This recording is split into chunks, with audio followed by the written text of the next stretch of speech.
Hello, beautiful soul. In this video, I want to share how, as a recovering people pleaser, I have started to express my needs, and it's been the most liberating experience of my life, to be honest. So, prior to this phase of my life, this main character energy, I'm not here living for anyone else. Like, I'm literally here to live my life, to express my needs, to see who will meet me at that need and who won't, who genuinely cares and who genuinely doesn't. These are really important skills to develop as a recovering people pleaser. And in doing this, I've actually come to a place of being able to validate myself. I've come to see that people genuinely do care about my needs and they do want to meet me in that need. And it's been such a beautiful experience to see who's worth aligning my time, energy, resources with and who isn't. So the first step in terms of being able to express needs as a recovering people pleaser is to pause and identify the need. And for me, this has been the hardest thing because I was so used to self-abandoning, putting other people and things first, basically repressing my needs and not being connected to my needs, actually going out of my way to disconnect from my needs because of the discomfort. Actually understanding and reflecting on what my need was the difficult thing. It was, I don't know what my needs are. What are needs? What are needs that we all inherently have? So learning about this has been a process and something that I still think about in terms of, okay, this is the need that I have in this moment. Is this a reasonable need?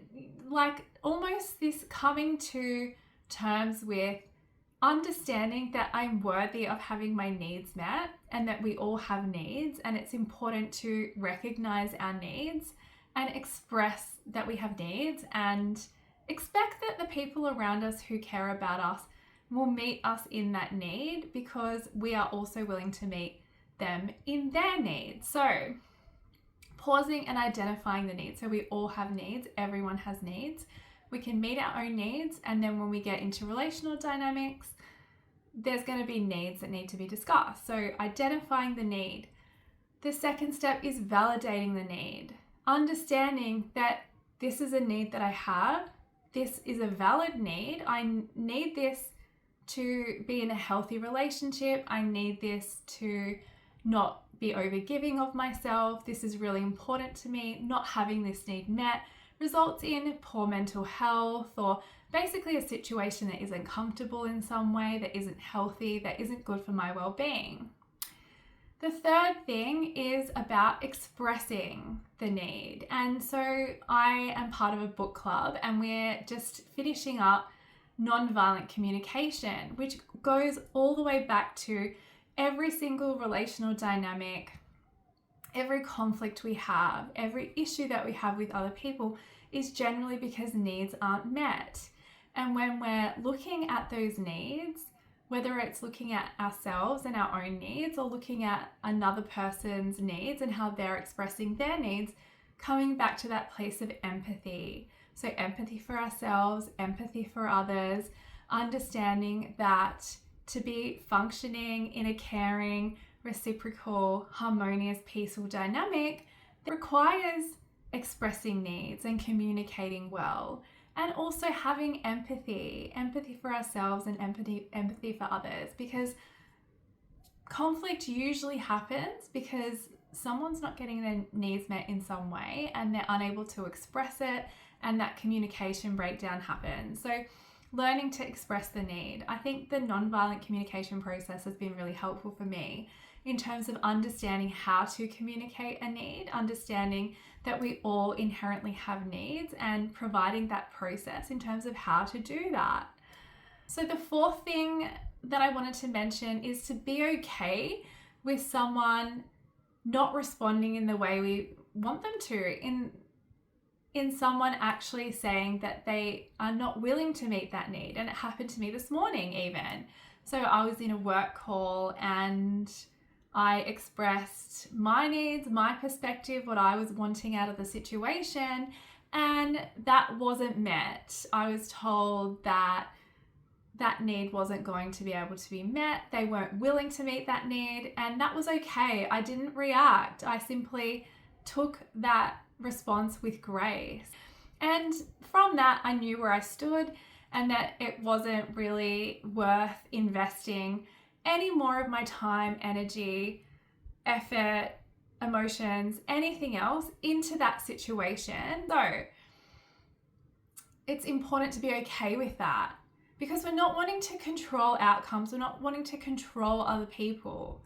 Everyone has their own sets of needs. Everyone has their own values, things that matter to them, things that are important to them. They've got their own character. They aren't obligated to care about me necessarily. I'm a fully grown adult.